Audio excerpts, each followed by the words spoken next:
저는 또 다른 대규모 참사를 예고하는 거다. 이제는 중앙정부의 컨트롤 타워를 중요하게 그렇게 그게 없어서 이런 일이 터진 게 아니다라는 거예요. 226개 기초자치단체의 스몰 컨트롤 타워들이 작동을 해줘야 될 때다라고 보는 겁니다. 지방에 가면 신고를 받고도 출동할 공무원이 없습니다. 여러분 서울도요, 지방이 중앙에 5분 대기조 같은 출동태세를 갖춘 시스템을 구축하는 것도 필요하죠. 그러나 그거는 개별 사건으로 나타날 때지 전국적으로 태풍이나 집중호우나 사건 사고가 터질 때는 움직일 수 없다는 거예요. 지방에서 해결해요. 청주에서 문제가 터져서 서울에서 장비 싣고 청주까지 날라오는데 1시간 걸린다고 쳐요.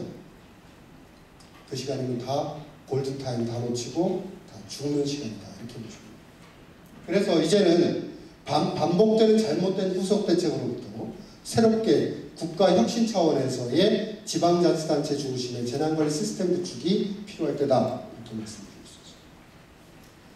이제 주민의 안전을 최우선으로 해서 삼풍백화점 붕괴가 설마 일어날 거라고 누가 생각을 했습니까? 후쿠시마 원전 폭발이 일어날 거라고 누가 생각을 했습니까? 9.11 테러가 일어날 거라고 누가 생각했습니까? 어느 날 소양댐이 붕괴될 거라고 설마 누가 생각해 볼 수 있겠습니까? 어느 날 고리원전이 폭발할 거라고 누가 생각하겠습니까? 중국의 원전이 현재 17기가 가동되고 있고요.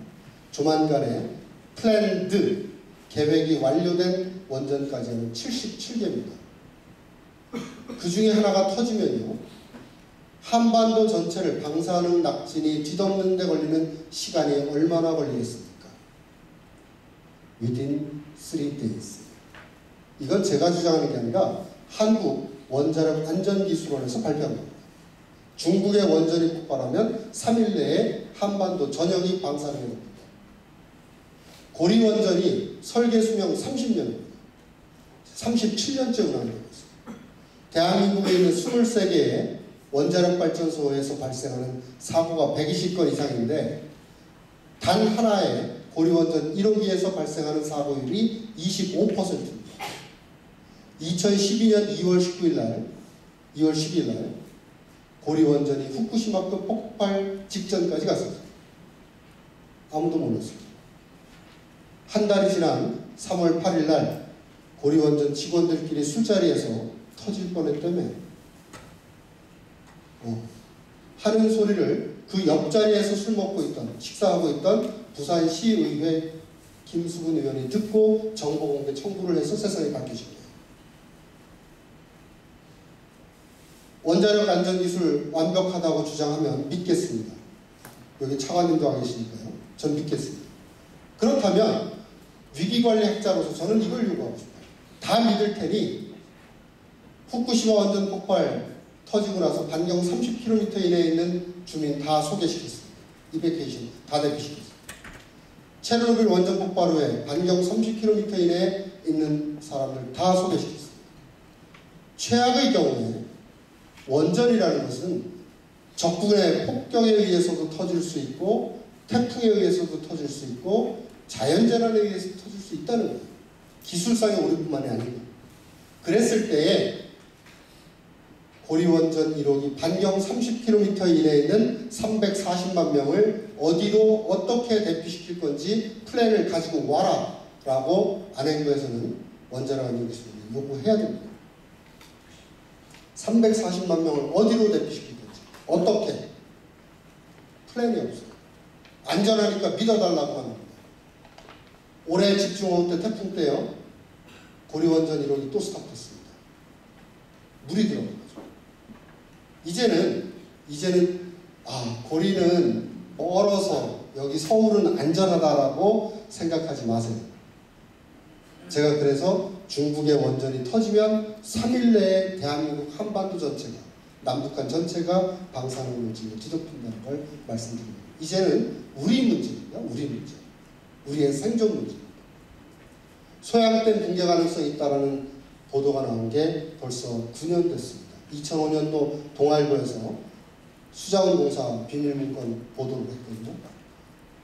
지금 그 여수로, 대비책으로 만든 여수로들이 제대로 작동하는지, 그 플랜, 그 계획 보고서에 따르면 소양댐이 무너지게 되면 서울, 경기, 인천 다 물에 잠깁니다. 이 안에 있는 국가 핵심 기반 다 무너집니다. 2천만 명이 재난 피해자입니다. 역시 이재용 교수님, 과장에는 선수다. 여러분, 설마 삼풍백화점이 붕괴될 거라고 생각해 보셨습니까? 여러분, 설마 후쿠시마 원전이 폭발할 거라고 생각해 보셨습니까? 고리원전 1호기, 소양댐, 이제는 대비책을 만들어 놔야 될 때라는 말씀을 드립니다. 자, 읽어보십시오. 2014년 9월 9일, 지금부터 5일 남았습니다. 5일 전이죠? 5, 6일. 63빌딩 등 전국의 대형 화재 취약 대상 건물 7,034개가 취약 건물로 정부에서 지정됩니다. 취약하다. 2014년 9월 10일 106곳을 조사했더니 103곳이 방역 처리조차도 안 돼, 제대로 되지 않았다는 정부 발표가 나옵니다. 9월 11일 원전 비리 작년도에 시험 성적서를 위조한 불량 케이블 납품 임원 178명 사표를 냈는데요. 단 2사람만 수리했습니다. 이게 우리가 추석 명절 연휴 지낼 때에 나왔던 내용입니다. 에버랜드에 있는 건축물이 아닙니다. 2014년 6월 9일 날 제2상풍회가 널려있다. 한국일보에서 보도합니다. 각 신문들이 다 보도를 했습니다. 58세대 입주 직전에 건물이 그대로 무너집니다. 이제 서해 페리오 침몰 사고 292명 사망했을 때 안전점검 일지를 허위로 작성하고 과적증거 서류를 없앴던 공무원 4명이 전원 집행유예를 받았습니다. 94년 성수대교 붕괴가 났을 때 8명 집행유예 1명만 실형받았습니다. 500명 죽은 삼풍백화점 때 2명만 실형받았습니다. 세월호 참사 때 공무원 몇 명이나 실형을 받을지 한번 관심을 갖고 지켜주십시오. 합법적 행정행위에 대해서 사법적 책임을 물을 수 없기 때문에 또다시 대형 참사가 나올 수 있다는 겁니다. 이제 비리와 부실이 정상인 상황이 됐습니다. 수많은 사건 사고들이 이제 계속해서 터지고 있는데요. 이제 우리 도시는 어디로 어떻게 가야 될지, 또 우리 불쌍한 국민들은 누구를 믿고 의지하고 살아가야 될지 걱정이 태산입니다. 이걸 통해서 이 안전한 도시 만들기 사업을 통해서 국민들이 조금이나마 더 안전하고 안심하게 살 수 있었으면 하는 바람을 말씀드리면서 기조발전을 마치겠습니다.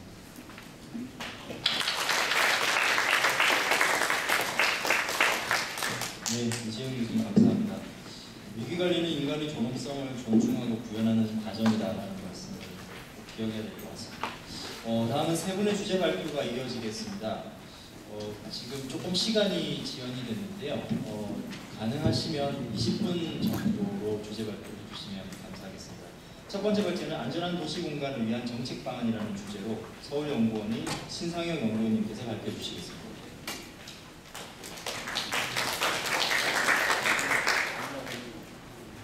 네, 서울연구원의 신상입니다. 제가 발표할 주제는 안전한 도시 공간을 위한 정책 방안이었습니다. 오늘 그 토론회 전체 제목이 안전한 마을 만들기 정책 토론회가 있는데, 저는 뭐 앞에 수식어가 붙어있네요. 도시 있어가지고 약간 조금 매크로한 이야기, 마을 단위보다 조금 더 도시 공간 전체적으로 좀 챙겨야 할 사안, 이런 데 약간 무게 중심을 두어서 발표를 하도록 하겠습니다. 최대한 짧게, 웬만한 내용들은 또 여러분들이 다 아실 거기 때문에 짧고 빠르게 진행하도록 하겠습니다.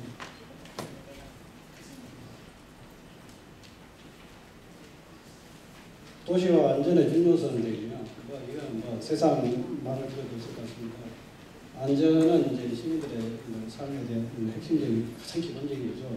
그리고 도시가 지속 가능하게 발전하기 위해서부터 이런 부분이 담보가 돼야 됩니다. 우리가 과거 이제 급속한 20세기에 경제 성장을 하고 그에 따라서 도시화를 이루어지고 이제 오늘날 이르는데 고도 도시화 사회가 됐죠. 전국 우리나라 인구의 한 반 가까이가 수도권에 살죠. 서울 같은 데 뭐 여러 가지 집을 지으려면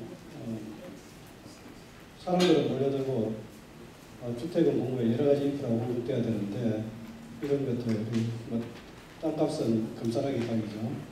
그런 상황에서 이것저것 따지고 이렇게 개발할 수가 없었어요. 그러다 보니까 좀 위험한데 저지대에 살면 이런 데도 개발하고 반지하 이런 데도 많은 또 저도업종 분들이 살고 계시고 이런 데가 상당히 다 안전에 좀 문제가 되는 지역들입니다.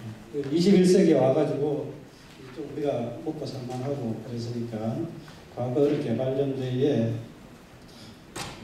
급하고 먹고 살기 힘들다 보니까 미처 챙기지 못한 사람들 이런 것을 좀 챙겨야 되지 않을까 이렇게 생각하고 있습니다.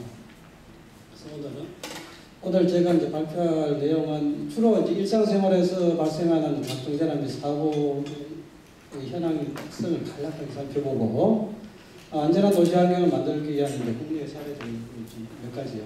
도시 전체 차원에서 주로 중심을 두어서 살펴본 다음에 생활안전을 위해서 좀 앞으로 좀 챙겨야 될 몇 가지 방향을 말씀드리고 이제 나가도록 하겠습니다. 우선 재난 사고의 발생 현황과 특징이 있습니다. 재난 사고도 있는데 이래서 저는 생각합니다. 사고 중에 좀 일반적으로 규모 이상이 되면 우리가 이제 보통 재난이라고 보는 경향이 있는 것 같습니다. 그래서 우리가 이제 일상에서 여러 가지가 사실은 보통 사고로 부르죠. 이게 이제 어떤 로컬의 어떤 지역사회의 영향이라든지 어떤 이렇게 벗어나서 이제 비화가 되면 재난이 되고 부르기도 하는데 우선 자연재해를 한번 보겠습니다. 아시다시피 우리나라에서 자연재해는 주로 여름철 호우에 의해서 주로 발생하죠. 물론 태풍, 겨울철에 대해서 이런 식으로 발생한다고 합니다. 주로 이거는 이제 기상현상 우리가 어느 정도 예측 가능성이 있습니다. 그러다 보니까 인명피해보다는 재산피해, 침수가 된다거나 산사태가 난다거나 특히 비가 오거나 눈이 오면 여러 가지 도시의 여러 가지 기능에 마비가 올 수 있죠. 엄청난 교통체증 사고, 정전이 된다거나 재산 피해가 상대적으로 좀 큽니다. 재산 피해 주로 이제 도로, 기반시설 이런 공공시설 쪽에 가장 큰 비중을 차지하고 있고요. 그동안 2004년부터 2013년 자연재해는 아시다시피 매년 그렇게 이렇게 일상적 교통사고나 이런 것처럼 발생하지는 않죠, 그죠? 보통 예를 들어서 한 10년, 20년 기간적으로 한 10년 내로 친다면 한 두어 번 이제 큰 재난이 오고 이런 식인데 그동안 과거 이제 2003년부터 2004년부터 2013년 과거 한 10년 정도 보니까 연평균 한 4만 10종 28년 정도 나오고 이재민이 한 2만 명 이상이 발생 평균적으로 보면 인명피해 약 8천억 원 정도 이렇게 나오는 것도 있습니다. 과거 쭉 보시면 사망 실종자 수, 피해 기록 보시면 2011년에 좀 굉장히 큽니다. 물론 지표에 따라서 차이가 있지만은 이게 이제 서울 같은 데는 이때 우면산 산사태가 일어난 것도 문제가 되겠습니다만 2000년 초반에도 이렇게 큰 인명피해 사망자 실종자가 있었습니다. 피해도 이런 경우에는 2006년 같은 경우에는 2조 이상이 되거든요, 그죠? 얼마나 이제 그 사항이 되겠습니다. 항상 자세한 내용이 되겠습니다.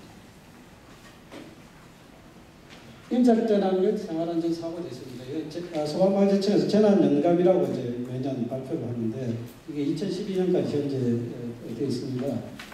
한번 살펴보겠습니다. 여기 이제 여러 가지 이제 숫자가 스케일링이 되어 있어요. 약을 보는 것을 감안하시고 보시기 바랍니다. 일단 인적재난은 생활안전 사고 중에서 도로교통사고가 아시다시피 가장 압도적으로 가장 많이 발생합니다. 화재, 추락, 등산 사고, 자전거 사고 어떤 게 이렇게 그다음 길을 잇고 있고요. 보시면 화재, 추락, 등산 사고.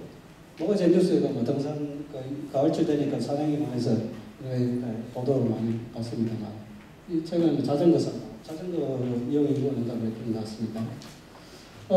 인적자료는 생활안전사고에 상대적으로 인명피해 비중이 높고 화재 등은 화재 같은 경우에는 또 재산피해 비중이 상대적으로 좀 높은 편입니다. 밑에 쭉 되어 있는데 도로교통사고 압도적으로 차지하고 있죠. 화재, 그 다음에 여기 보시면 추락, 등산, 인목이 많이 차지하고 있습니다.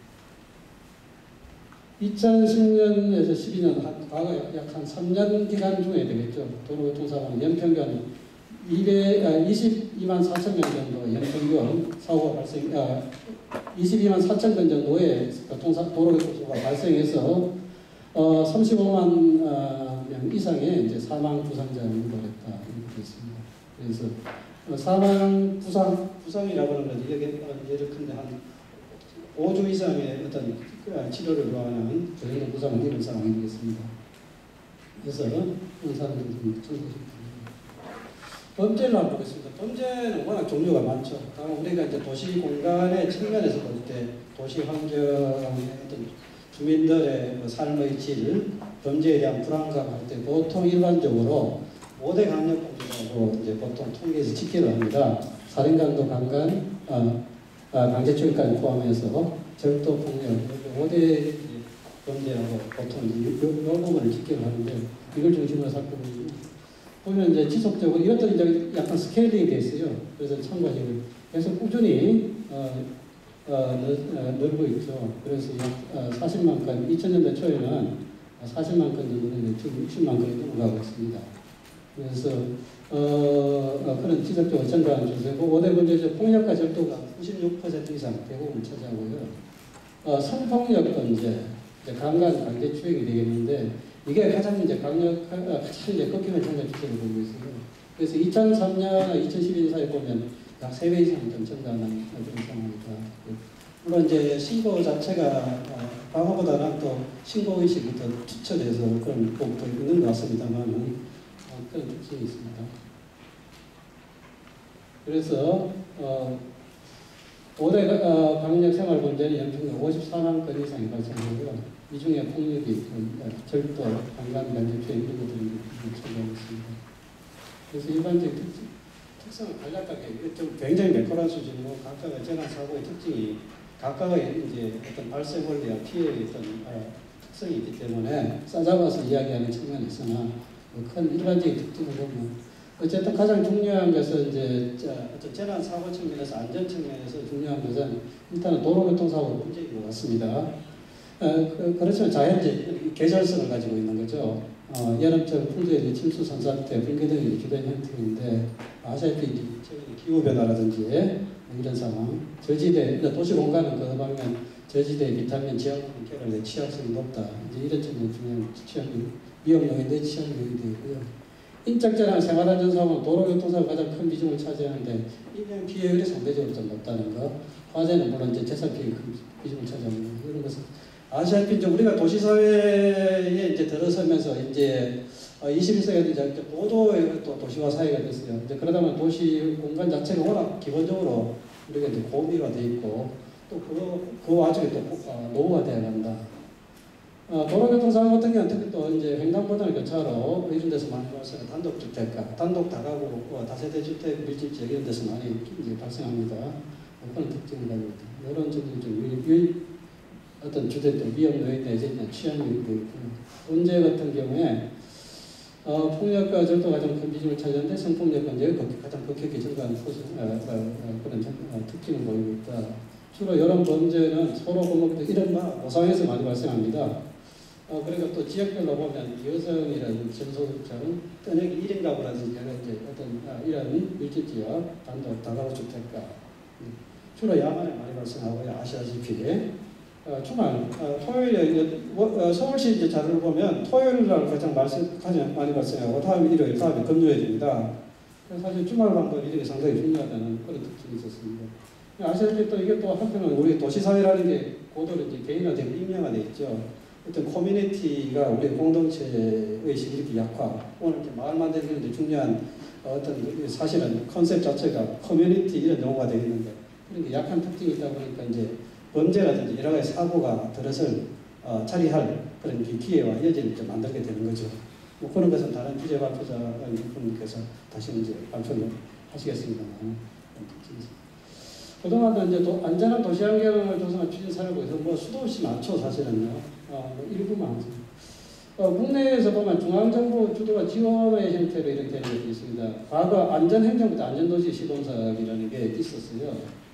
현재 또 이제 뒤에 다음에 이제 발표, 다른 박사님께서 발표하시겠지만은 안전행정부에서 안심마을 조성사업 시범사업이 이제 또 다 시범사업입니다. 이거 다 시범으로 끝나는 경우가 많아요. 이제 그런 특징이 있고. 각 지자체에서 상당히 이런 거 많이 하고 있습니다. 뭐 일일이 이거는 이제 열거할 수 없을 정도로 다 이제 사실은 많은데 예컨대 서울시에 보면 서울시 같은 게 마을 공동체 이제 프로젝트가 이제 분야별로 이루어지고 있습니다. 그 중에는 안전마을 만들기 사업도 있고요, 마을 안전망 사업, 범죄 예방 디자인 사업 이런 것들이 포함되어 있습니다. 여러 개의 사례들이 많죠. 일일이 이거는 열거하기 어려운 정도예요. 전국적으로 따지면. 각 지자체들이 자체적으로 안전을 위해서 여러 가지 노력들을 많이 사실 하고 있습니다. 국제 해외 사례거든 국제기구의 어떤 공인이나 지원이 있는 것 같은 경우는 WHO 세계보건부에서 세이프 커뮤니티, 국내에도 이제 여러 이제 도시들이 여기 이제 인정을 받았죠. UN 헤비타트 쪽에 세이프 시티즈 같은 이것도 프로그램이 있어요. 이거는 주로 이제 아프리카나 이런 이제 저개발 국가의 이제 어떤 지원 사업이거든요. UNISDR, 이게 UN 산하기구가 되겠습니다. UN International Strategy for Disaster Reduction, 그 약자로 구성되어 있습니다. 여기 Disaster Resilient Cities 어떤 캠페인 사업이 있어요. 전국에, 세계적으로 이제 몇개 이런 도시들이 여기에 가 있는데 서울시도는 사실은 작년도에 여기에 가입되어 있습니다. 이런 프로젝트들이 있습니다. 일본 같은 데 아시아적인 마치쩌꾸리라는 게 이제 마을 만들기. 근데 그게 뭐 주로 지진 화재에서 방제 마을 만들기라든지 또는 자연재해 관련해서 뭐 수해 강한 마을 만들기 또는 재해 강한 만들기. 방범 치안 중심에서 안전 안심 마을 만들기 그런 게 있습니다. 유럽이나 미국 이런 데서도 또 지자체 자체적으로 디자스트 레질리언트 커뮤니티는 예후부터 와치가 좀 방법한 편이다. 이런 것들이 있습니다. 아까는 조금 전에는 이거는 이제 주로 메인 목적이 사업의 목적이 안전인데 사실 안전이라는 게 꼭 이제 기본적인 덕목으로서 꼭 주된 목적은 아니지만은 이제 또 안전이 사실상 상당히 포진을 찾아가는 경우가 많습니다. 그래서 국내 이런 마을 공동체 사업 이런 데서 사실상 여러 가지 뭐 어떤 CCTV라든지 가로 환경을 정비한다든지 어떤 여러 가지 조명 문제라든지 이런 이런 사업들이 많이 포함되어 있습니다. 현재 또 국토교통부 쪽에서 또 시범사업으로 국토환경 디자인 사업을 하고 있는데 여기에도 보면 안심마을 이런 것들이 포함되어 있습니다. 예컨대 이게 이제 예컨대 수원에 파장동에 있는데 파장초등학교가 있어요. 파장초등학교가 있고 그 재래시장이 있고 모텔들이 들어서 여기에 전기하면서 안심마을 사업 이런 것들이 이런 게 국토환경 디자인 사업이 있는 걸로 알고 있습니다. 과거에 이제 국토부에서 살고 싶은 도시, 마을 만들기인데 그 중에 살고 싶은 도시 또는 마을의 유형으로 안전 건강 도시형이 포함되어 있었어요. 이제 이 안에 이제 방지 안전이라든지 무장애 도시형, 건강 도시형 이런 이제 여러 가지 타입들이 있고, 물론 실제로 이제 공모 과정에서는 이런 게 실제로 이제 사실 들어오지 않은 그런 이제 들어오진 않았습니다만은 어떤 잠재적인 가능한 유형으로 좀 포함된 경우가 있습니다. 일본에 이제 일반적인 마을 만들기, 주민이 적극적으로 참여하는 이런 형태의 마치적거리에서도 이제 안심 이런 게 중요한 발표가 되고 있습니다. 그런 사람들이 있습니다. 그래서 이걸 다 살펴보기는 어렵고 세계보건기구 몇 가지만 도시 차원에서 중심으로 한번 보면요. WHO의 이제 세이프 커뮤니티 전 세계 도시를 대상으로 하는 안전도시 인증 사업이 되겠습니다. 그래서 우리나라 같은 경우는 수원시, 송파구, 원주시 이런 많은 지역들이 인정을 했어요.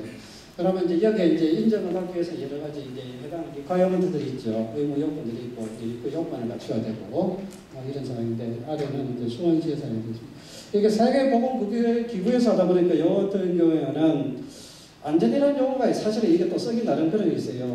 보건 이런 측면이 상당히 많이 가미된 그런 측면이 있습니다. 안전하고 보건의 차이는 뭔가?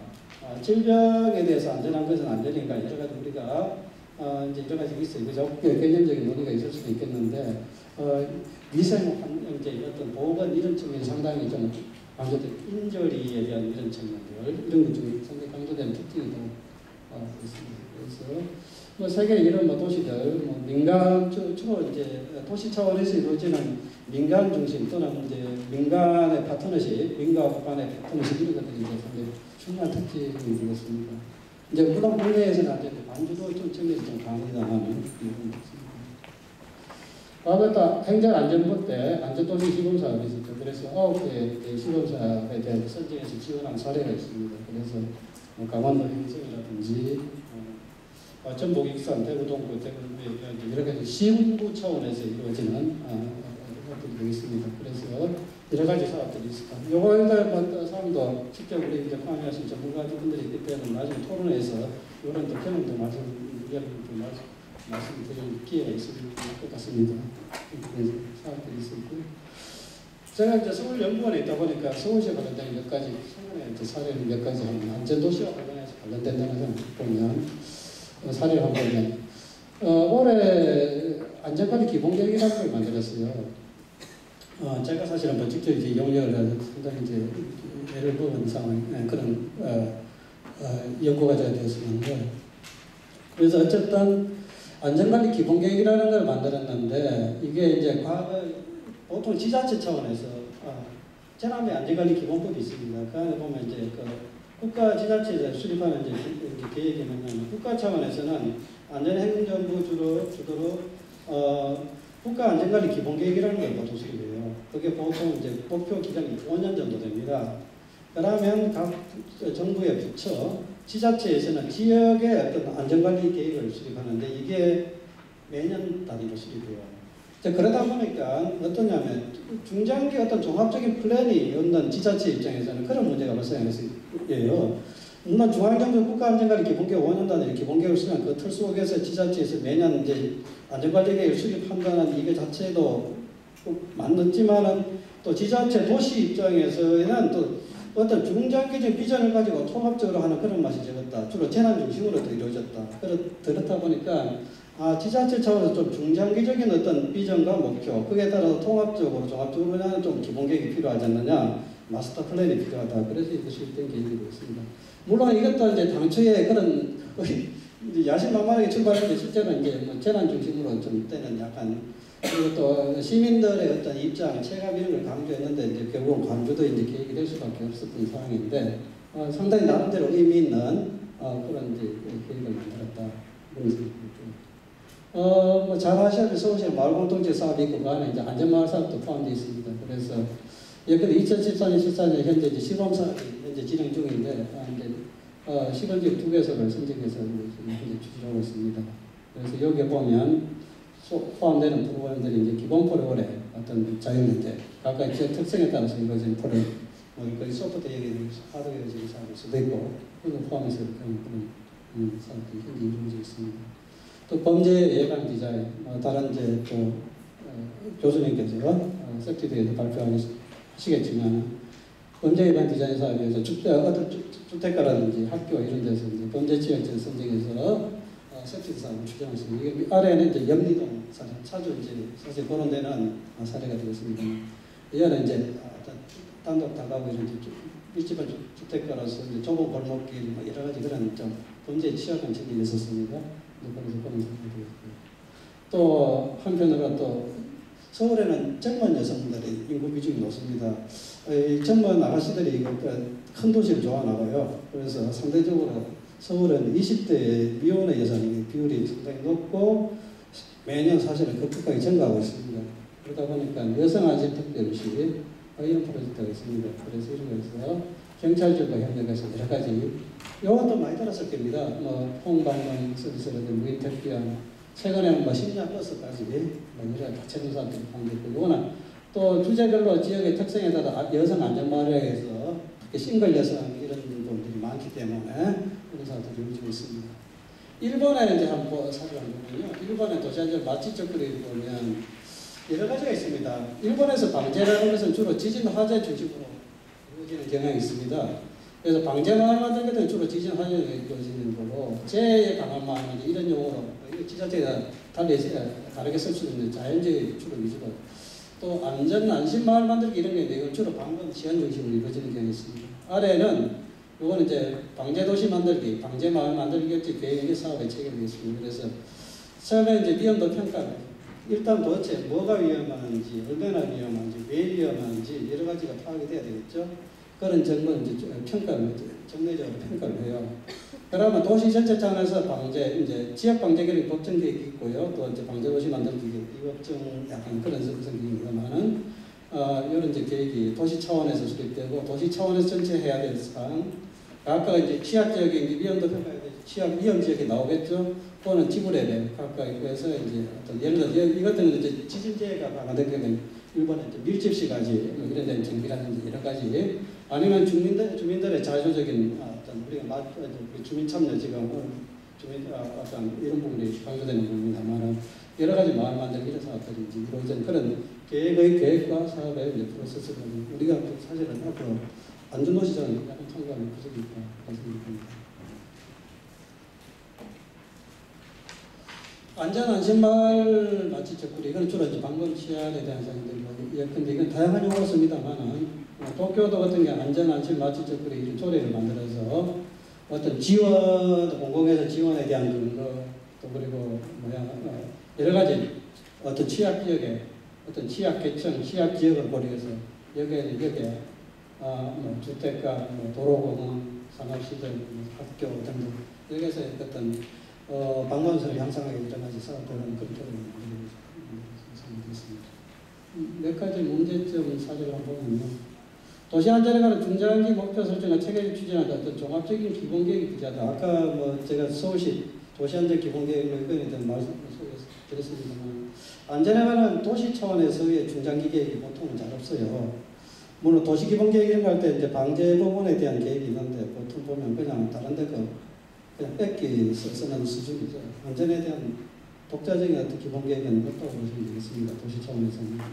안전관리계획 예산하죠. 안전관리계획 법정상 재난 및 안전관리 기본법에서 수립하긴 하지만 이건 재난 중심으로, 물론 최근에 이제 그 생활안전 이런 것도 포함되긴 됐습니다만 아직까지 수립된 사례가 없긴 합니다만은 매년 쓸 때는 집행성 계획이라는 그런 한계가 있습니다. 그래서 좀 종합적인 이제 어떤 틀에서 하는 게 좀 한계가 있다는 거고요. 기간별 규칙을 산발적으로 그러다 보니까 사업 추진을 한다는 사업의 지속성이 그래야 사업의 시범사업, 아까 뭐 이런 중심으로 일회성 대상 지원사업. 앞으로 이제 법제화의 필요성, 이런 것에 이제 말해주는 사람들이 되겠죠. 아무래도 공공공무진 리추다장 실질 주민상의 좀 이어가는 지금 자주 이제 거론되는 상황이 되겠죠. 물리적인 환경정비, 물리적인 환경정비니까 또 일회성 사업이 또 될 수밖에 없겠네요. 뭐 그런 질문. 해외 사례는 여러 가지 주민들의 어떤 파트너십 관계, 비물리적인 어떤 주민들의 활동이 관계, 그런 것은 좋은 부분만 우리가 좀 참고해야 될 사항이고, 또 지속적인 활동을 담보해서 돈이 그래도 필요하죠. 그래서 어떤 재활학과 어떤 이런 다양한 활동들이고 이런 것도 좀 참고하는 사항이었습니다. 그래서 앞으로 안전한 도시환경 조성을 위한 정책 방안 해가지고 몇 가지 한번 살펴보도록 하겠습니다. 여기 보시면 도시안전이 일단 먼저 도시안전에 대한 좀 패러다임이 좀 바뀔 필요가 있겠다.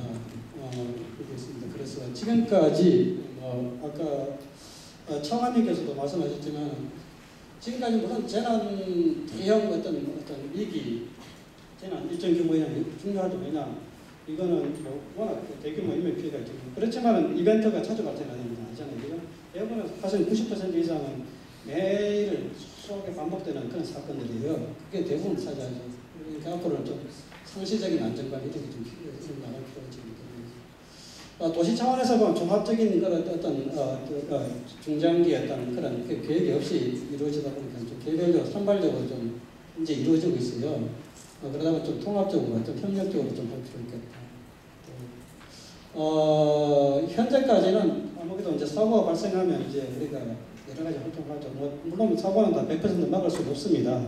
없지만은 그래서 일단 어쩔 수 없이 발생한 사건 최선 피해를 최소화해야 되겠죠. 그렇지만 좀 앞으로는 좀 적극적으로 중장기적인 관점에서 종합적인 목표와 시책을 추진하는 좀 적극적인 방식으로 합니다.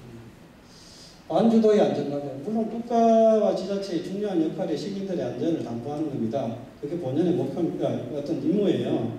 그렇지만 공무원이 모든 것을 다 챙길 수는 없습니다. 시민들이 바짝 막히고 있을 수는 없어요. 그죠?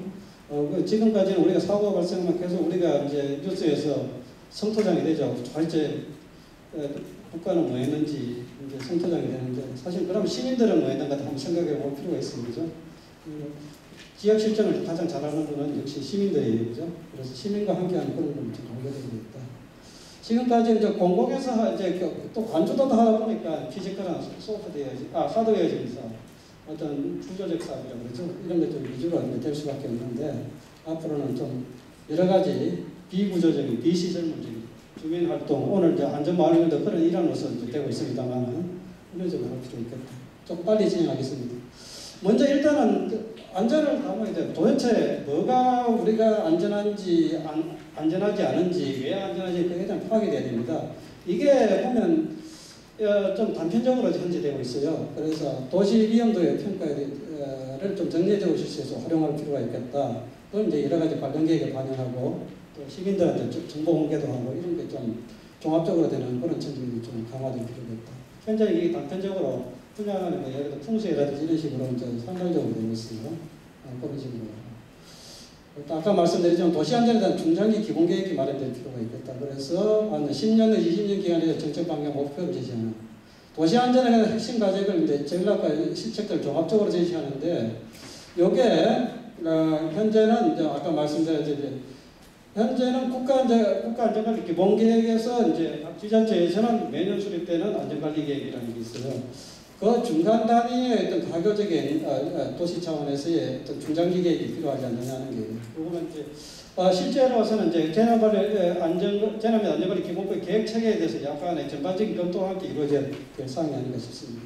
다음에 도시안전을 위한 다양한 주체들의 참여와 협력이 강화될 필요가 있다. 너무 좀 국가에서 다 하려고 그러고 다 할 수도 없고 그런 게 이제 시민들에 대한, 그렇게 해서는 또 시민들이 또 참여하기 위해서는 뭐 알아야 되고요. 알아야지 관심이 생기고, 관심이 있어야지 움직이겠죠. 그죠? 그래서 시민들의 우선 홍보 교육, 역시 또 어떤 안전 리더, 전위대가 필요합니다. 누군가 총대를 좀 낼 필요가 있겠고요. 이런 좀 여러 가지 관련 다양한 민간단체 안전 관련, 현재 사실은 여러 가지 뭐 지역 자율방재단 뭐 여러 가지 뭐 소방 관련돼서 뭐 또 분야 많습니다. 수도 없이 많아요. 이게 각각 돼 있는데 좀 이제 이게 네트워킹과 협력 측면이 좀 상대적으로 약하다. 각기 따로 노는 측면이 있기 때문에 여러 개 기업, 산업계, 의료계 여러 가지 다양한 어떤 실무적인 기능이 좀 강화될 필요가 있다. 여러 가지 다양한 이제 또 공동사업, 정례적인 교류. 이게 왜냐하면 현재는 지자체, 경찰 따로 어디 따로 이렇게 그런 측면이 아무래도 좀 기관들이 각각 다른 기관이다 보니까 그렇게 다양한 주체들의 참여 협력이 좀 상당히 약해요. 지금 소관 행정기관이 이루어지는데 좀 그런 다양한 주체들의 좀 참여 협력도 안전도 높일 필요가 있겠나 생각합니다. 다음에 다양한 지역 현안의 정책 목표와 연계해서 추진할 필요가 있겠다. 물론 안전이 중요하죠. 그렇지만 안전이 다는 아닙니다. 그래서 안전만 해가지고 그 주제로 해서 이렇게 사업을 하면요 잘 안 되는 경우가 많아요. 정작 시민들의 관심사, 안전도 중요하지만 안전 말고도 관심사가 많죠. 복지 어떤 우리가 지역 어떤 경제가 이제 좀 인구가 유출이 되고 이런 데서는 경제적인 측면이 굉장히 중요한단 말이에요. 그죠? 복지적인 측면, 뭐 노인분들만 산다든지. 그런데 그렇기 때문에 이걸 사업을 할 경우에 다양한 지역 현안과 관심사 좀 연계해서 연계하고 복합하는 그런 좀 사업이 좀 필요합니다. 너무 안전만 오르지 않으면 좀 사업이 좀 잘 안 될 수가 있기 때문에요. 그래서 복지 일자리 선택 이런 좀 다른 측면. 그리고 또 이제 특히 이제 시설 사업과 관련해서는 안전을 오르자면 재난의 이벤트가 간헐적으로 발생하잖아요. 그죠? 그러나 나머지 평소 시간에 이걸 또 놀려야 되는 이런 문제가 있어요. 그죠? 그래서 평상시 활용 측면을 좀 고려해서 해야 할 필요가 있겠다는 그런 측면. 지역 관점의 다양한 위험 요인을 고려해서 연계 통합을 추진하고 있겠다. 이건 무슨 말이에요? 현재는 범죄 예방 사업 따로, 교통안전 사업 따로, 각각 따로 해요. 그런데 지역 관점에서 이게 또 같이 이제 한꺼번에 볼 수 있는 봐야 되는 측면들이 있어요. 바로 재난 사고가 상당히 장소적 희화성도 또 가지고 있습니다. 그래서 그런 점이 좀 앞으로 약간 개별 재난 사고 중심에 접근해서 또 지역 관점에 또 통합적 관점이 약간 호감될 필요가 있다는 뭐 이런 생각이고요.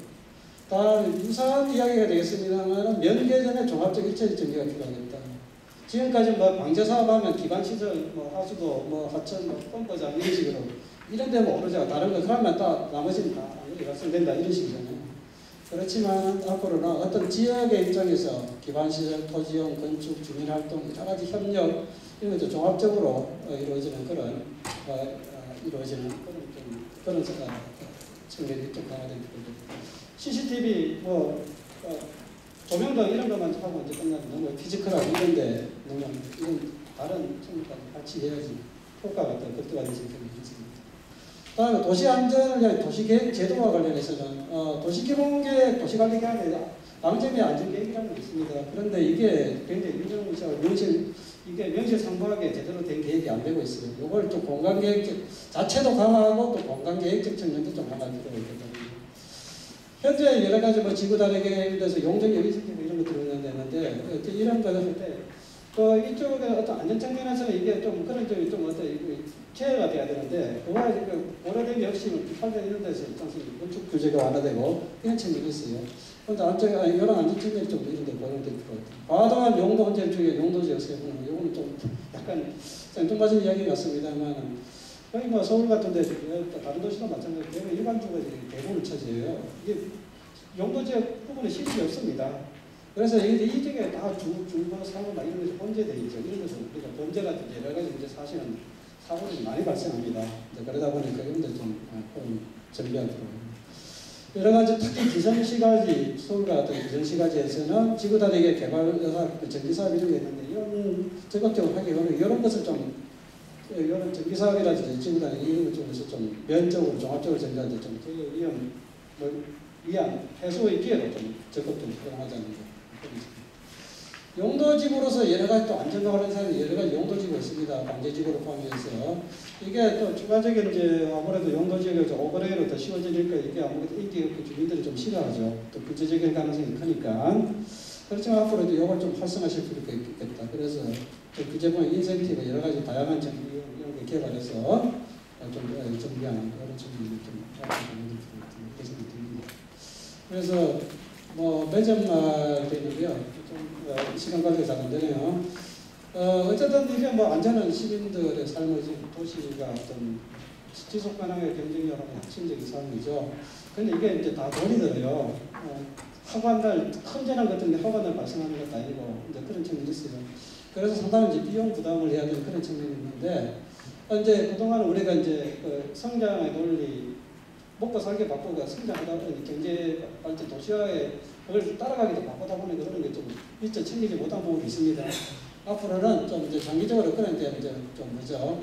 그렇지만은 그게 단기적으로는 이제 그래서 우리가 또 위험한 점을 막 개발하면 비용은 뭔가 조작이 될 수 있어요. 사실은 빨리 개발하고 비용도 줄일 수 있는데 그게 이제 장기적으로 이제 계속 사고가 터지죠. 그런 지역에서.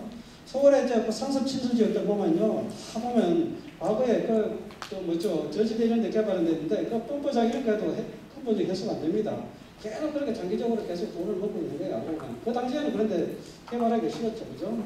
이제 그런 거예요. 그래서 이제 특히 또 이런 지역들이 또 우리가 저소득층이나 이런 분들이 많이 또 거주하는 지역이고 그래서 지속 가능한 도시 공간을 만든다는 거 이런 측면에서는 좀 강화될 필요가 있고 이거 우리가 왜냐 당장은 단기적으로는 좀 고비용으로 보일지 모르나 장기적으로 우리가 이제 사고를 줄이면서 우리가 전체적으로 편익이 돌아가는 그런 공공재라는 거 그런 걸 우리가 명심할 필요가 있겠습니다. 그래서 마지막에 제가 안거이사라는 제가 유식하지 않는데요 말을 써봤습니다. 그래서 하나는 평상시에 좀 위험하게 좀 생각해서 하는 그런 앞으로 이제 그런 삶의 철학이 필요하지 않겠나 그런 생각이 듭니다. 이거 마치겠습니다. 네, 신성현 박사님 감사합니다. 안전마을, 안전도시 관련해서 국내외 사례를 소개를 해주셨고 서울시 경험 바탕으로 정책 방안에 대해서도 상세하게 제시해 주셨습니다. 다음 두 번째 발표입니다.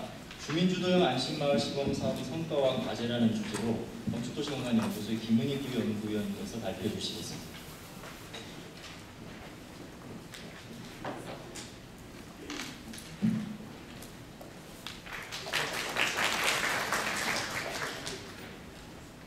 건축도시공간연구소 김은희입니다.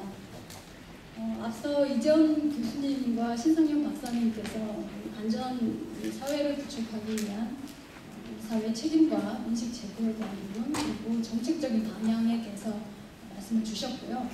제가 오늘 발표드릴 내용은 어쩌면은 조금은 실천적인 차원에서의 전략이다라고 이해를 해주시면 될 것 같습니다.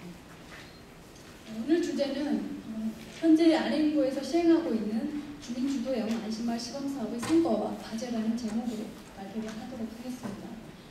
첫 번째, 두 번째 장은 시범사업에 대한 소개의 차원에서 개요와 세부 10개, 지금 시범사업이 10개가 진행되고 있는데요. 이 세부 내용들에 대해서 설명드리고 마지막으로 저희가 이 시범사업을 모니터링하면서 느꼈던 성과와 과제에 대해서 말씀을 드리겠습니다. 본격적으로 사업을 소개하기 이전에 주민주도형 안심마을이라고 하는 것이 무엇인지 개념부터 한번 쭉 생각을 해봤습니다. 관련 참고 자료를 통해서 보면 간단하게 이렇게 규정을 할 수가 있겠습니다. 주민이 주체가 되어서 가꾸어가는 안전한 마을이다라고 할 수 있고요. 그럼 여기서 다시 마을이 내포하고 있는 의미가 무엇인지 조금 분석적으로 살펴보았습니다. 먼저 사람들이 살고 있는 어떤 거주 공간으로서 지역적인 영역이 있어요. 그리고 그 사회의 주체로서 조직과 집단이 있습니다. 그리고 이들의 그 공동의 유대감, 연대감이 이 마을이라고 하는 것의 의미에 포함이 되어 있습니다. 즉 마을이라 함은 지역성과 공동체, 이웃과의 유대감 등의 의미를 내포하는 사회적, 공간적인 집단이다라고 규정을 할 수가 있겠습니다. 그러면 여기서 안심마을이라고 함은 이런 지역 공동체들이 다양한 활동들을 통해서 만들어진 안심하고 살 수 있는 공간 환경이다라고 규정할 수가 있고요. 조금 더 정책적인 차원에서 주민주도형 안심마을이라고 함은 지역 주민들이 해당 지역의 문제들을 스스로 발굴하고 그 위의 요인들을 스스로 관리함으로써 관리를 하고요. 그리고 행정이 이를 뒷받침해서 모두가 안심하고 살아갈 수 있는 환경으로 지속적으로 조성, 관리해가는 나가는 마을이다라고 할 수가 있겠습니다. 이런 주민주도형 안심마을의 대응 방향은 크게 세 가지 단계로 나눠서 생각해 볼 수가 있겠습니다. 먼저 어떤 재난과 사고들이 발생하는지, 즉 위의 요인들을 발굴을 해야 되고요. 누가 어디서 어떤 피해를 입는지에 대해서 조사를 해야 합니다. 이러한 것들을 분석, 조사하기 위해서는 관련 참고 자료나 통계 자료, 설문조사, 다양한 방법으로 철저한 조사가 필요하고요. 이런 내용을 기반으로 해서 어떤 대책이 필요한지, 즉 대책 수립이 필요합니다. 즉 사업 대상의 영역을 어느 정도로 할지, 어떻게 누구의 참여를 통해서 이루어 나갈지에 대한 방안들을 마련해 나가야 합니다. 주민주도형 안심마을 안심마을의 개념을 토대로 시범사업의 배경과 목적을 다시 한번 좀 살펴보면요. 먼저 추진 배경으로서는 앞서 계속 말씀들을 해주셨지만 국가 안전관리 영역이 대규모나 집단적으로 발생하는 그런 안전 요인에서부터 이제는 소규모 일상적인 사고들로 점점 확대가 되고 있고 이것에 대해서 국민들의 불안감이 지속적으로 증가하고 있습니다. 그렇지만 국가나 지자체, 공공기관의 그 노력만으로는 이런 사고들을 관리하기에는 물리적으로 한계가 있다는 인식에서부터 본시범사업이 출발했다라고 할 수 있고요. 따라서 본시범사업은 그 범정부적 안전문화 활성화를 위한 민관 협력 네트워크를 구축함으로써 지역 안전문화 정착 확산의 거점을 시범적으로 조성한다라는 목적으로 출발을 하고 있습니다. 이 시범사업의 시행 주체는 말씀드린 바와 같이 안전행정부가 되고요. 사업 실행은 공모를 통해서 선정된 10개 지자체의 주민자치회입니다. 사업기간은 13년 7월부터 올 14년 8월까지였습니다. 추진 경위를 잠깐 살펴보면 작년 7월에 시범사업 공모가 있었고요. 9월에 지자체가 선정이 10개 지자체가 선정이 되었습니다. 그리고 지난 8월에 사업은 완료가 되었고요. 10월에 최종 평가가 진행될 예정입니다. 사업 지원 규모는 특교세 총 50억이 예정이 되었습니다. 주민주도형 안심마을 시범사업의 추진 체계입니다. 먼저 사업 시행 주체로서 안전행정부가 모든 사업의 기획과 선정, 평가, 총괄 관리를 진행하고요. 그리고 세부 사업의 기획 및 실행은 선정된 10개 지자체의 주민자치회와 지자체로 구성된 사업협의체가 있고 각 그 협의체 안에서 그 사업 세부 내용에 따라서 건축, 토목, 전기, 조경 등의 사업들이 진행이 되는데 이들에 대한 용역과 공사업체들이 같이 참여를 하고 있습니다. 그리고 사업이 진행되는 과정에 그 계획 내용과 기획안에 대해서 검토를 하고 자문을 해줬던 합동 모니터링 및 컨설팅 지원단이 역할을 했습니다. 여기는 그 안전행정부를 중심으로 한국행정연구원과 저희 건축도시공간연구소 그리고 국립재난안전연구원 또 민간업체로서 삼성 S1 같은 업체들이 같이 참여를 하였습니다. 주민주도형 안심마을 시범사업의 특성을 조금 더 잘 이해하기 위해서 한국행정연구원에서 만든 표인데요. 거기서 제가 자료를 좀 갖고 왔습니다. 그 유사한 내용으로 진행된 사업들이 앞서 그 신상현 박사님께서도 설명을 좀 하셨지만 몇 가지들이 있습니다. 그 중에 소방방재청의 방재마을 만들기, 그리고 행정안전부의 안전도시, 그리고 서울시의 마을 안전